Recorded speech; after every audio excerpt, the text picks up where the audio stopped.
네, 여러분 안녕하십니까. 6월 24일 목요일 아침입니다. 6월 24일 목요일 아침 잠언 28장 19절에서 28절까지 말씀을 함께 보는데요. 21절까지 제가 읽어드립니다. 자기의 토지를 경작하는 자는 먹을 것이 많으려니와 방탕을 따르는 자는 궁핍함이 많으리라. 충성된 자는 복이 많아도 속히 구하고자 하는 자는 형벌을 면하지 못하리라. 사람의 낯을 보아주는 것이 좋지 못하고 한 조각 떡으로 말미암아 사람이 범법하는 것도 그러하니라. 아멘. 오늘 본문 말씀을 중심으로 진정한 부자, 성경이 말하는 진정한 선한 부자는 무엇인지 잠시 살펴보려고 합니다. 여러분, 이 성경에는 두 가지 부자가 나와요. 탐욕을 통해서 남을 억압하고 또 옳지 않은 방법으로 부를 이루어서 부자가 된 자들과 또 하나님의 복을 받아서 자연스럽게 정직과 성실로 행함으로 인해서 하나님이 복을 줘서 부자가 된 사람. 굳이 나누자면 이렇게 겉모습은 부자로서 똑같은 것 같지만 그 이루는 과정이 달라요. 그래서 갑자기 부자가 되고 탐욕스럽게 그 자리에 오른 자들은 하나님이 어느 날 갑자기 또 망하게 하시기도 합니다. 그러나 하나님의 복을 통해 또 성실과 정직으로 말씀 안에서 그렇게 부를 이룬 사람들은 하나님이 주신 그 축복이 끊이지 않는 것을 보게 됩니다. 이것은 꼭 육체적인 부자도 말할 수 있지만 이 영적인 복을 누리는 그러한 부자도 포함된다고 볼 수가 있습니다. 왜냐하면 예수님 믿고 성도들도 일생 가난하게 살아가는 사람도 의외로 많이 있습니다. 그것이 죄악이거나 그 사람이 잘못해서 그런 것이 아니라 하나님의 연단 속에 일생 그리스도와 함께 동행하다가 보니까 세상 것을 추구하지 않고 하나님의 나라를 추구하며 살다 보니까 검소하게 그렇게 살아가는 사람도 있기 때문에 우리가 간단하게 그렇게 생각해서는 안 됩니다. 그러나 하나님은 항상 믿는 자들에게 일용할 양식을 주시고 이 땅에서도 부족함 없이 살아갈 수 있도록 채우신다는 것은 확실합니다. 오늘 먼저 빨리 부자가 되려는 자에 대한 경고가 19절부터 23절까지 나옵니다. 빠르게 부자가 되려고 하면 반드시 편법을 쓰게 되어 있습니다. 오늘날도 부동산 투기나 또는 비트코인이나 또는 그 주식이나 이런 게 투자적인 개념이 아니고 거의 투자를 통해서 빨리 부를 이루려고 하기 때문에 큰 손해를 입기도 하고 또 무리하기도 하고 또 그것 때문에 자기 인생이 좀 망가지기도 하고 이런 것을 보게 되는데요. 그런 것을 오늘 경고하고 있습니다. 19절에 보면요. 자기의 토지를 경작하는 자는 먹을 것이 많으려니와 방탕을 따르는 자는 궁핍함이 많으니라. 자기의 토지를 경작하는 것이죠. 그 작더라도 자기의 삶을 이루어가고 성실한 삶을 바탕으로 부를 이루는 과정을 말하는 것입니다. 그것은 굉장히 중요합니다. 일한 만큼 소득을 바라고 또 규모 있게 소비하고 관리함으로써 자연스럽게 하나님께서 주시는 그러한 부를 이루는 것이죠. 그래서 자기 토지를 경작한다. 그러니까 여러분 작더라도 예전에 보면 자기 땅이 있어야 거기서 먹을 것이 계속 공급되기 때문에 그런 자들은 먹을 것이 부족하지는 않다고 이야기하는 것입니다. 근데 남의 토지는 아무리 붙여봐야 또 남에게 또 세를 줘야 되고 자기가 가진 것은 얼마가 안 되는 것이죠. 그래서 성실하게 자기의 일, 자기의 직장, 자기의 직책을 수행하면 먹을 것이 끊이지 않고 공급이 된다고 이야기하고 있습니다. 그러나 방탕을 따르는 자는 궁핍함이 많으리라. 그래서 자기 소유보다 더 많은 소비를 하게 되면 결국은 궁핍에 이르고 또 부도가 나고 그렇게 어려움을 당하는 것이죠. 20절에 보면요. 충성된 자는 복이 많아도 속히 부하고자 하는 자는 형벌을 면치 못한다. 속히 부하려고 하면 반드시 편법을 쓰고 아니면 거의 사기를 치든가 아니면 남의 것을 뺐든가 이러지 않고는 속히 부할 수가 없는 것이죠. 그런 자들은 반드시 형벌을 받게 됩니다. 어떤 것을 쓰냐면요. 사람의 낯을 보준다. 이거는 편법이죠. 사람의 낯을 보아주는 것이 좋지 못하고 한 조각 떡으로 말미암아 범법한다. 이것은 뇌물이죠. 한 조각 떡을 뇌물을 통해서 자기의 이거를 좀 유리하게 그렇게 범법하는 사람도 하나님 보시기에 좋지 않다는 것이죠. 22절에 보면 악한 눈이 있는 자는 재물을 얻기에만 급하고 빈궁이 자기에게로 임한 줄 알지 못한다. 그러니까 이것은 악한 눈이 있다는 것은 뭐죠? 남의 것에 대해서 욕심을 내는 자들이죠. 악한 눈은 자기만 돌아보고 이웃에 대해서는 전혀 인색한 사람들 그런 말이죠. 인색한 자들은 재물을 얻기에 급하는데 알고 보면 뒤로 다 손해를 보고 있어요. 그래서 빈궁이 자기에게 임한다는 것입니다. 그래서 여러분 이웃의 결핍을 도와주고 채워주면 내가 가난해질 것 같아도 오히려 하나님은 그런 자를 통해 더 많은 물질을 줘서 더 많은 선한 일을 행하도록 통로로 사용하신다는 것입니다. 22절에 보면요. 사람이 경책하는 자는 혀로 아첨하는 자보다 나중에 더욱 사랑받느니라. 사람을 경책한다는 것은 충고하고 지적을 해주는 것을 말합니다.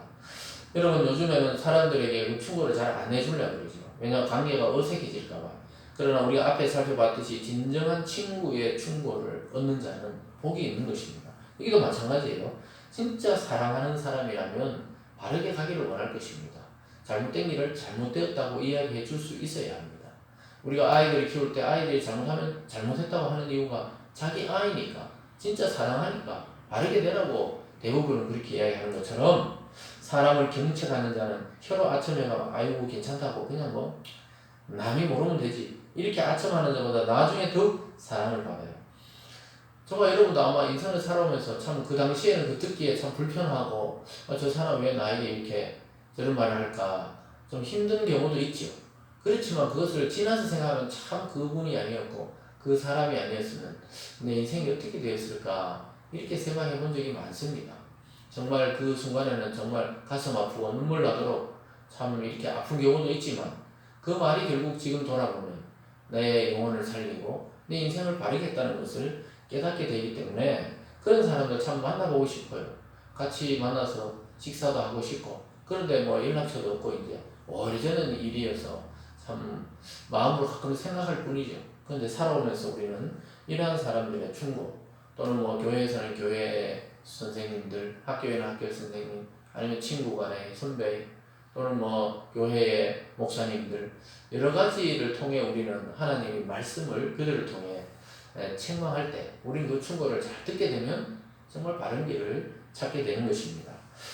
오늘 빨리 부활하려는 자와 이어서 오늘 두 번째는요. 죄를 죄가 아니라고 하는 자들에 대해서 오늘 경고하고 있습니다. 오늘 두 번째 전체적으로 24절부터 28절까지인데요. 죄를 죄라고 여기지 않는 자들은 아주 무식하면서 하나님 보시기에 악한 자들입니다. 24절입니다. 부모의 물건을 도둑질하고서도 죄가 아니라 하는 자는 멸망받게 하는 자의 동륜이라. 죄가 아니라는 거예요. 부모 것을 훔쳐놓고요.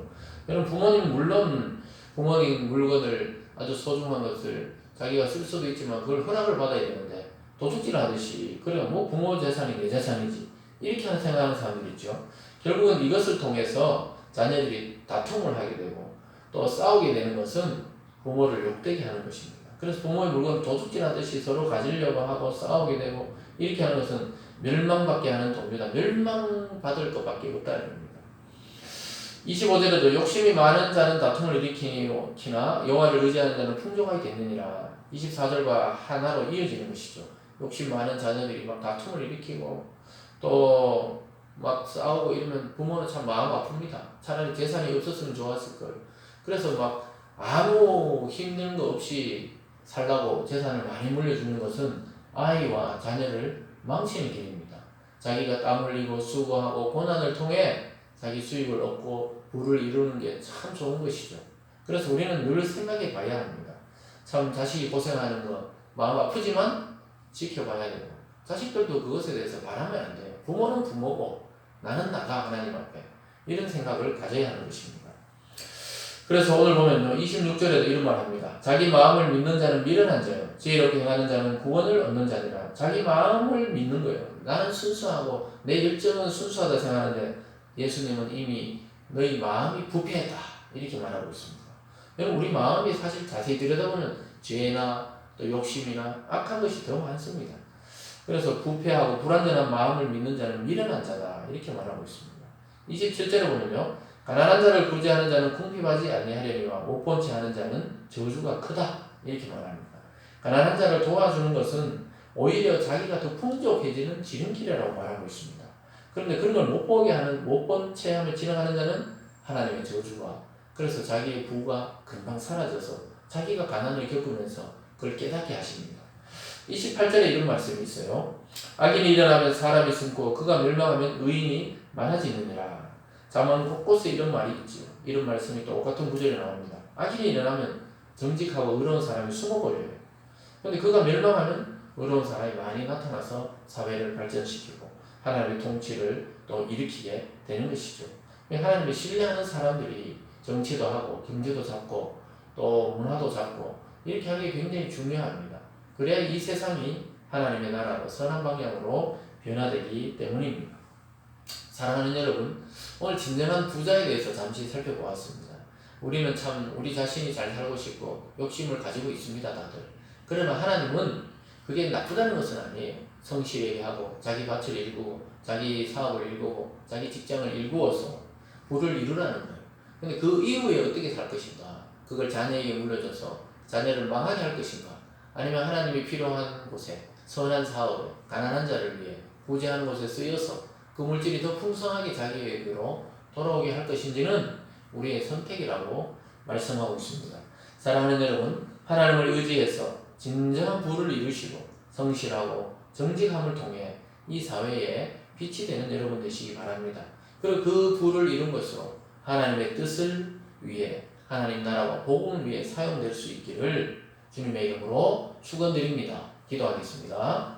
사랑의 하나님 아버지 감사합니다. 성경에는 자기 탐욕으로 부를 이룬 자와 또 하나님의 복을 주심으로 성실하고 정직함으로 부를 이룬 자 이렇게 갈라지고 있습니다. 하나님, 이 세상은 물질 만능주의입니다. 물질이 신이 되어 있고 하나님을 대신하는 자리에 가 있습니다. 우리 모두가 그러한 자리에 빠지지 않도록 도와주시고 하나님의 말씀과 정직함으로 하나님이 주신 부를 이루어 이 세상을 선하게 또 이 세상의 약한 자들을 돕는 진정한 성경적인 부자가 되어질 수 있도록 인도하여 주시옵소서. 또한 가난하다고 우리의 마음까지 가난해지지 않게 도와주시고 마음의 풍성함을 누림으로 이 세상의 것을 갖지 못하더라도 하나님 나라를 내 것으로 여기며 살아가는 진정한 마음의 부자들 다 될 수 있도록 축복하여 주시옵소서. 감사드리며 예수님 이름으로 기도드리옵나이다. 아멘.